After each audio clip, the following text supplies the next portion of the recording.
Happy 4th of July. I dipped out on a flight up here yesterday because it was forecast to be a bit on the breezy side. I had a look at the BOM website when I got up at about 8 o'clock-ish, I suppose, and noticed I had 3 zeros: Parafield, Edinburgh and the Black Pole, and that usually means a very good day. And I was chatting to Jace on the phone about it, and he was saying, well, why don't you head out there? And I said, no, experience tells me it'll take me an hour to get out there. That'll put me there at about 10:30ish, and the wind will be picking up. But this morning I gambled on it being similar, and it was. We got set up. By the time I got set up, it was a light southeasterly. Parafield's site is recording 0. The Black Pole is recording about 10 kilometres an hour, and Edinburgh's recording about 11 or 12, something like that. The wind, Willy Weather alleges that the wind was going to drop off at about 10:30. Exactly the opposite happened. It picked up, and it was a dunny buster on the third flight, which just isn't worth putting here. However, the first 2 flights were pretty good. In fact, I had the smoothest flight I've had to the south that I can recall. So the further south you are, the smoother and calmer it is, and the further north you are, by degrees, the windier it is. Nothing too uncomfortable, as I said, until the last flight, and then we were trying to get home in a 25 to 30 kilometre an hour wind, and it was somewhat bumpy and unpleasant. Still, we got the Rapstar back in one piece. I had an interested party come and have a sticky beak this morning, and he was one of the happier ones in the sense that he was asking sensible questions and making sensible observations, and apart from that was quite intrigued by the whole thing. I think he looked sort of a bit sideways at me when I said that I was going to fly up the other end of the ponds, because I think when I started off he just thought it was like a model aeroplane, and he said it was quite a surprise to see the thing head off, circle overhead, and then just disappear. So he was watching the flight over my shoulder on the screen, and yes, was quite impressed. Not at all hostile, thank goodness. In fact, he was giving serious thought to learning to fly models himself, and with a view to giving this go sometimes in the future. Who knows? I suggested that he have a look at the Hobby King website if he was keen to pick up a Bixler and learn to fly it. Okie dokie, so on we go. We've mentioned the weather. Outside of that, there was a really nice day. It was just that bleeding wind, but there you go. You can see it on the water that it's a tailwind slightly off to my right, but not too lumpity-bumpity. And I had in mind on this flight to head out to the Gawler River and fly across to the coast, but the traffic started headed up the coast by then, so I cut it a little short and came back across the lake because there was a break in the traffic. Because I think, from observation, the traffic actually heads over the freshwater lake. So I probably could have gone across to the coast, but I wanted to look at the lake and see if I could see any deers/kangaroos. We're still undecided from that video clip as to what they actually were.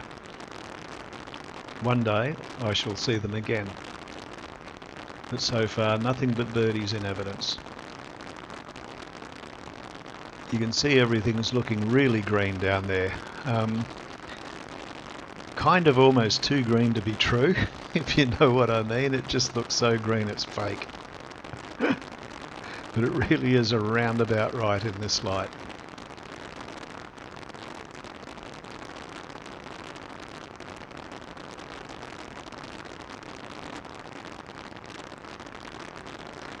Didn't see security dude this morning. Oh, the guy that was leaning over my shoulder, this little channel off to my left, right, people often go fishing in. It is known, because it goes to the sewage farm, as, you would guessed it, Shit Creek. And it's not a bad fishing spot apparently. And I can tell you the water is flowing out from the sewage farm, so I wonder what the fish taste like.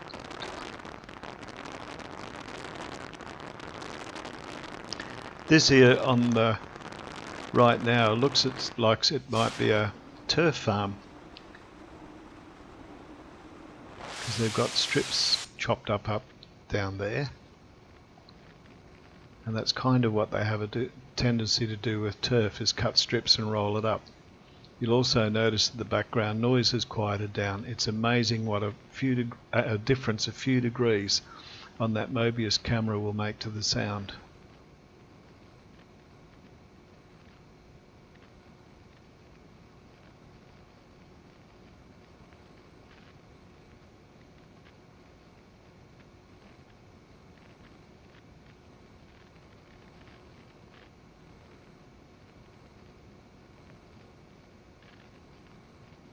Plenty of water in this little creek.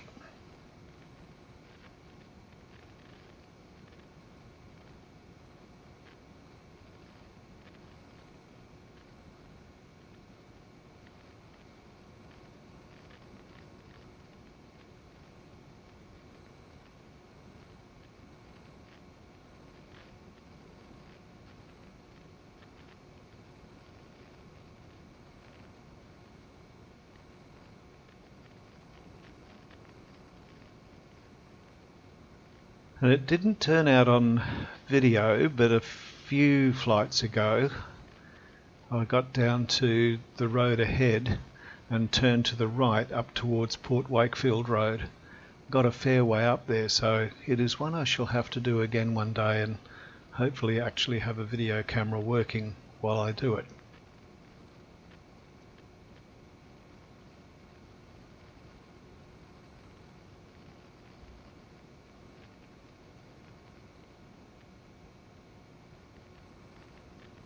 So the the road going away from us to the northwest-ish is of course Tippett's Bridge Road, and we're going to follow that and cross the bridge. Won't go as far as Gawler River Road today.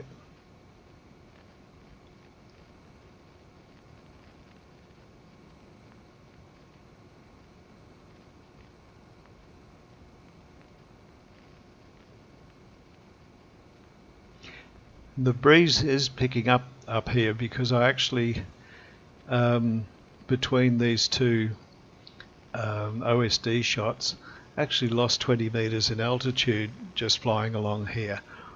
It was sort of coming up to this tree line ahead that I realised, I'm getting a bit low here, and had a look at the altitude, because I had been at 90 meters and I'd dropped down to near 70. So I just bumped the throttle up a little bit and regained the 20 degrees. So I kept the throttle a little more advanced while we're heading away, because I think that was due to a tailwind. It just was windier than I thought it was.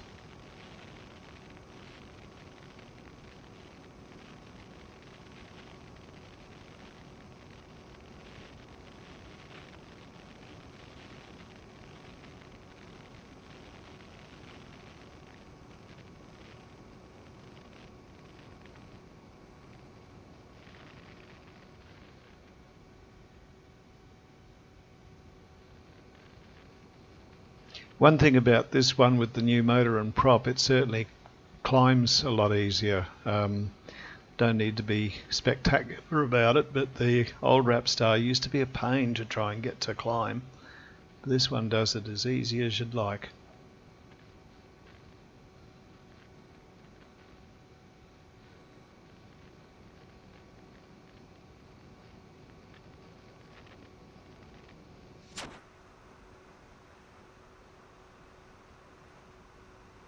Makes a nice change seeing all those nice green paddocks now, doesn't it? You can certainly see The tracks below that are well defined and well used, certainly more than I would have expected.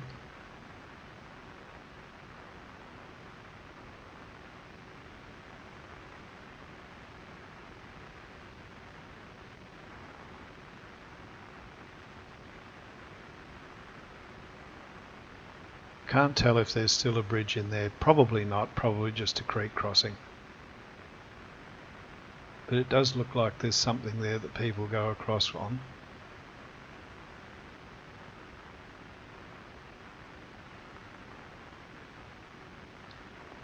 Okay, we're going to hang a left in just a moment.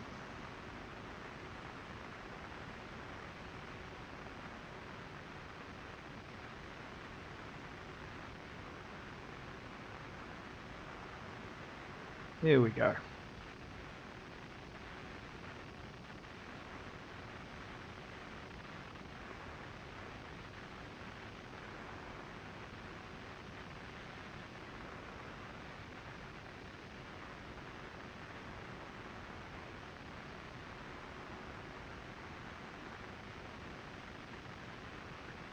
See if there are still cows out in the cow paddock.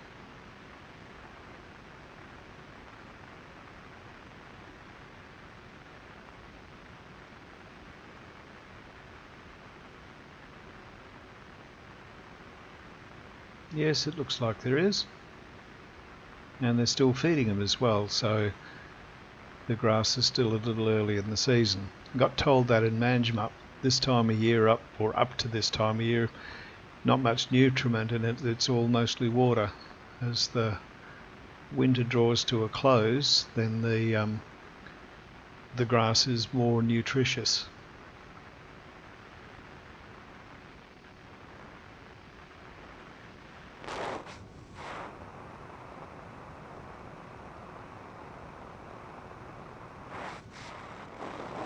Now I've left the OSD on here because I got a sudden unexpected bump.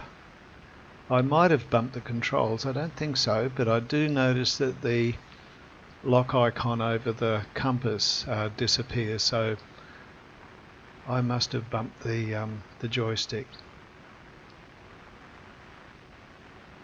Right there, just like that. And then the icon comes back on again, so yes. Not sure what he was up to there.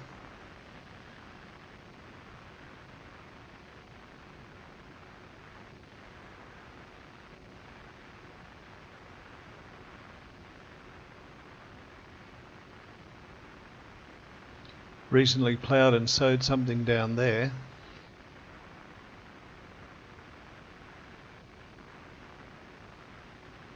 Wonder if it's a veggie crop.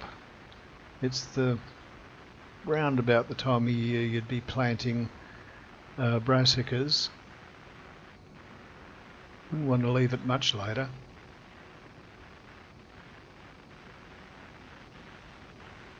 Now let's see if we can spot a deer / kangaroo. I can save you a bit now. I've gone over this very carefully. I haven't seen a thing. But there's still a little more water in that lake.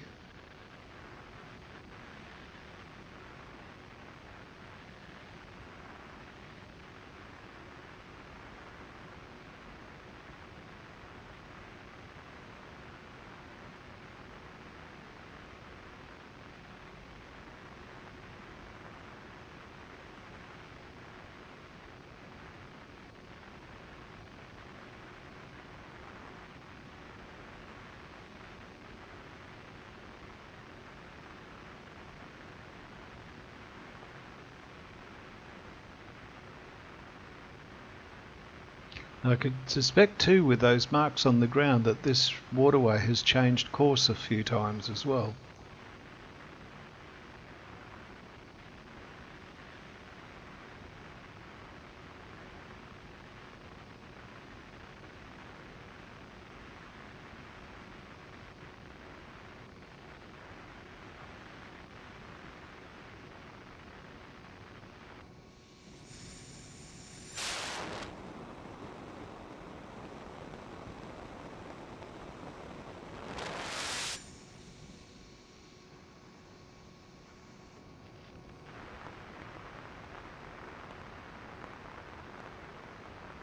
So I'll cross the lake over to the saltwater pond, then we'll turn to home. As we cross the roadway along the side of the lake, we'll switch over to flight 2 because the rest is basically just heading back to base.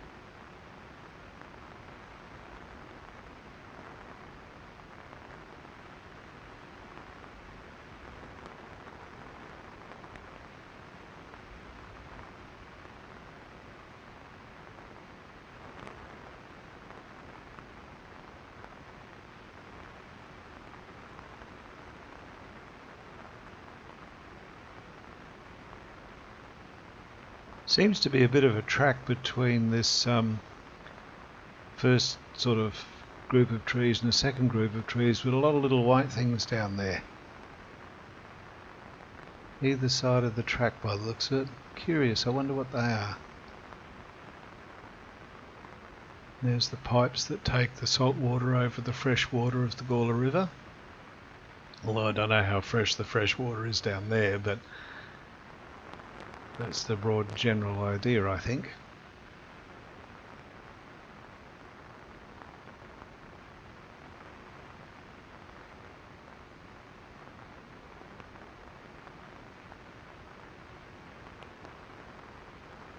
And you can see by the ground speed it's going to be a fairly long trip back. We've slowed right down to about 40 kph.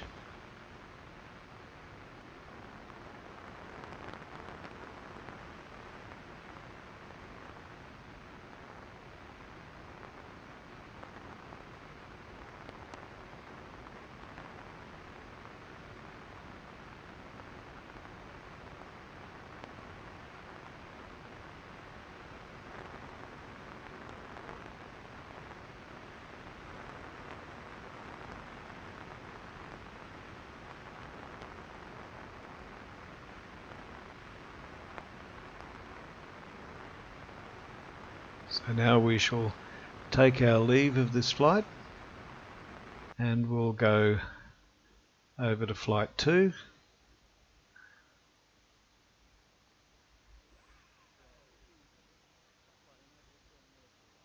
And this, I didn't bother to turn the antenna around because I was quite confident the Singularity antenna would deal with this the whole trip down. We're not again going to show the whole flight, just the southern portion, because I went up to the 6 mile canal where Shit Creek goes out to the sea, and yep, quite good. But down here, heading south, strangely enough, apart from a little bit of breeze in the early stage of the flight, it actually turned out to be fairly smooth and relaxed. Still a bit of a breeze, but nothing lumpy in it.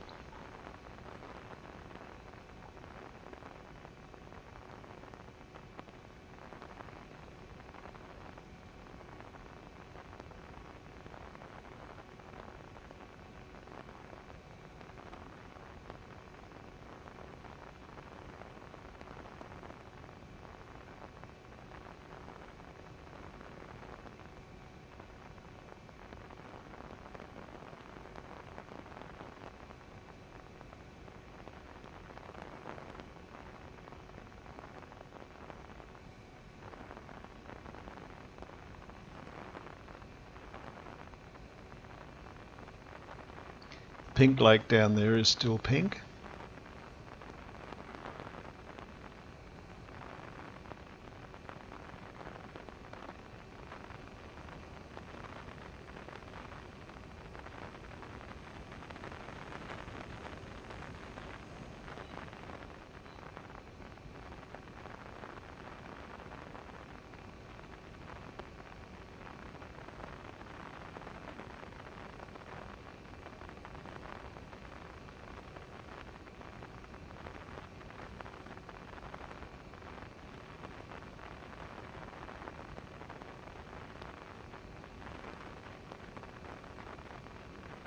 And those ponds over to the left hand side are of course the Bolivar Sewerage Works.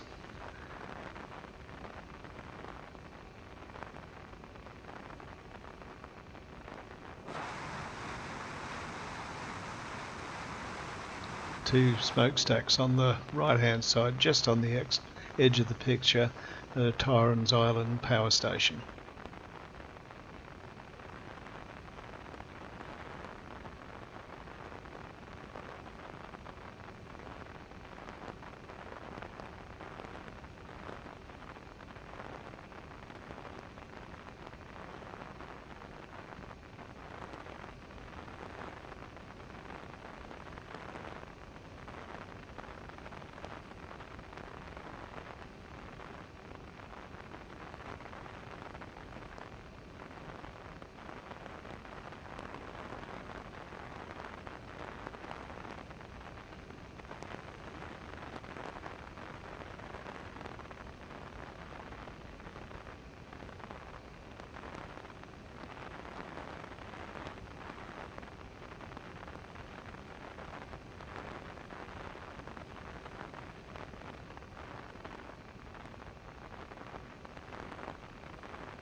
This sort of roadway come wall that's all green below us divides the Pink Lake from what ahead and to the right is, you'll see more clearly on the way back, the Brown Lake.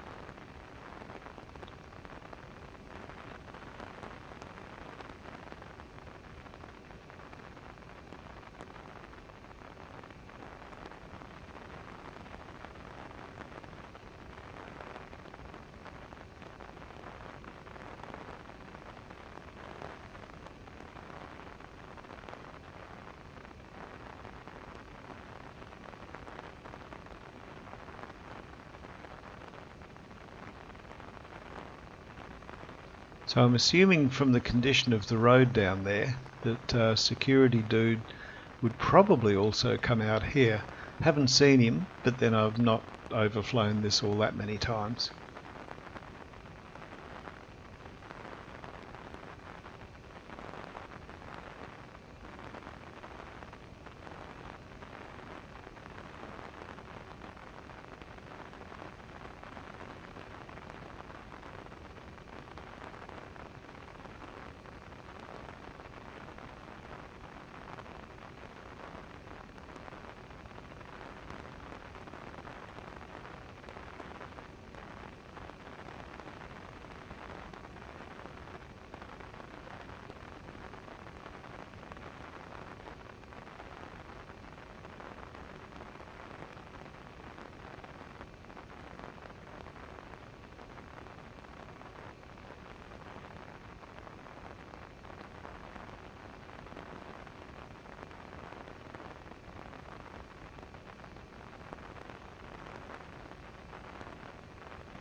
Strange, every time I get near this place I feel an almost irresistible urge to burst into those magnificent men in their flying machines. They go up tiddly up up, they go down tiddly down down. Don't know why that is. Something to do about a sewage farm, I believe.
So as we're getting down towards this last pond, it's about as far as I'm prepared to go because we're getting close to about 5.5 k's from Parafield Airport. And there's these little white sheds on the ground. I was wondering while I was flying there in the SD camera, wondering what they were, but reviewing the HD footage, they're horse paddocks, because ahead of us in the distance is the Globe Derby trotting place. So there's a lot of horsiness goes on around this part of the world. And those other white pans over there slightly to the right of us is where they actually harvest the salt. That seems to have pretty well come to a halt now, and this roadworks in front of us going across from right to left is the new expressway that's going in that will hook up from South Road, I think, and I'm not sure where it goes to, but the new way into St Kilda will probably come off this and will make getting to St Kilda even quicker and easier. And as you can see, it's going to come across the salt pans in front of us round the edge of the mangroves and all. Be quite an interesting drive. And that's Torrens Island dead ahead, Garden Island just slightly off to the left. As we turn round and back we go. And we'll have a noticeable increase in speed.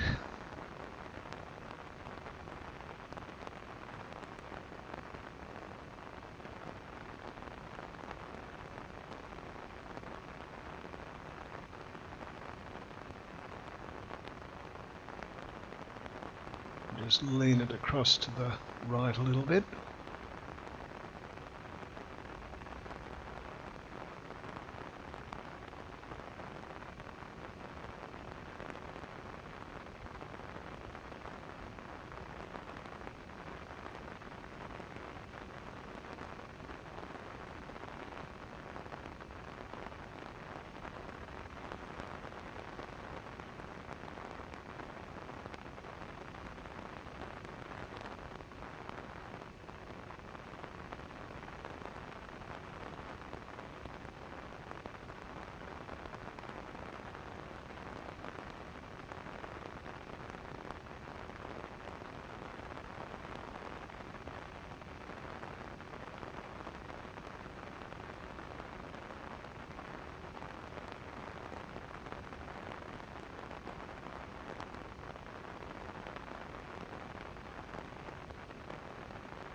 Just by beady eyes deceive me, somebody's been driving on that track, the green strip down below.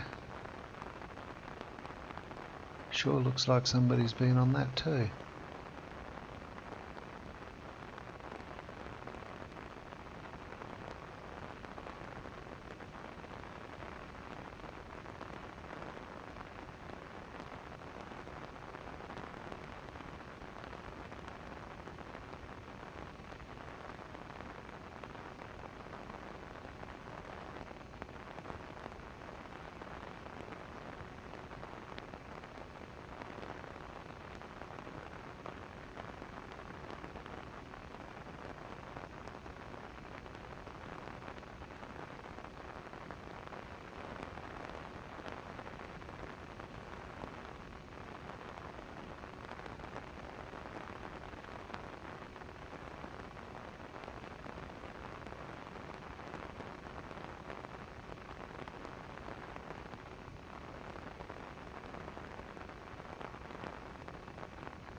Seem to have a slight change of wind direction. I find myself getting blown off to the left a little more significantly than before, so just leaning it to the right a bit.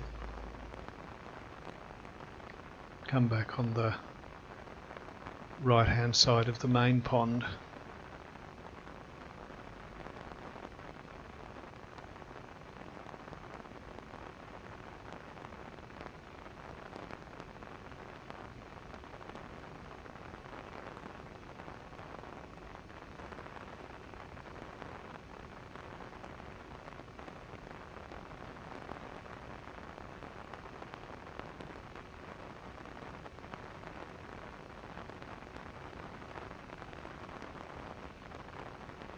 Notice the colour change now, definitely brown this side and very clearly pink that side.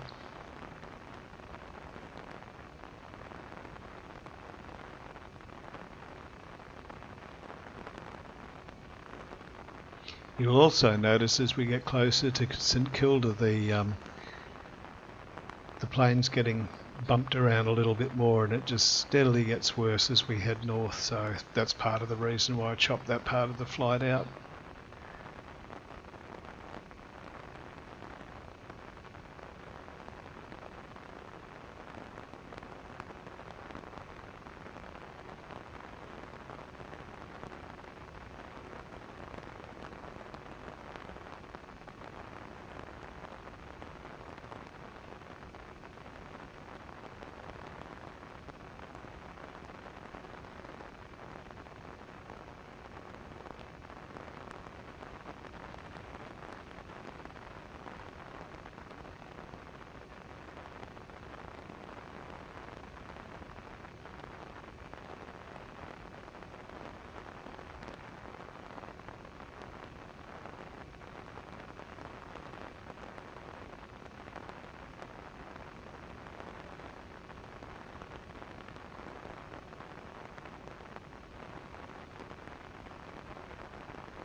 Now I don't know if I've mentioned this before, but you can see ahead of us, just slightly to the right of centre, there's a big square, sort of looks bitumised. There's some radio antennas and stuff on there, but to the right of that there's a tower. That used to have a radar antenna sitting on top of it, and the roadway that comes past across the front of us is actually called Radar Road. There's lots of interesting antennas and things in this section, so don't know what they do in there. Be some sort of research, I would think. It hasn't caused me any grief, so anyway, that's about it for the flight. Thanks for joining me, and I'll see you next time.